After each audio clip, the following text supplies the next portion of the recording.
মতলব bridge সন্ধ্যা হলেই নেমে আসে রাতের অন্ধকার। নেই কোনো আলো কিংবা ল্যাম্প পোস্ট।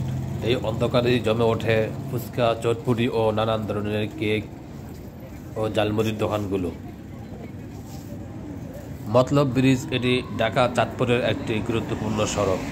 হাজার হাজার যানবাহন চলাচলের মাঝেই রাতের অন্ধকারে জমে ওঠে ওইসব খাবারের দোকানগুলো।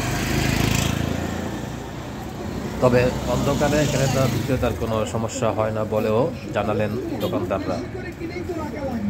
সন্ধ্যা থেকে গভীর রাত পর্যন্ত চলে বেচাকিনি।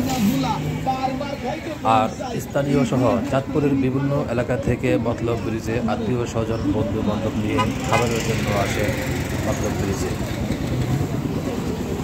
তবে অন্ধকারে ঢাকার ব্যস্ততম মতলব ব্রিজের উপর ক্রেতা বিক্রেতার কারো কোনো সমস্যা হয় না বলেও জানান তারা। এদিকে মতলব ব্রিজ ঢাকা চাঁদপুরের একটি গুরুত্বপূর্ণ মহাসড়ক। দিনে এবং রাতে 24 ঘন্টা হাজার হাজার নানান ধরনের যানবাহন চলাচল করে এই ব্রিজের উপর দিয়ে।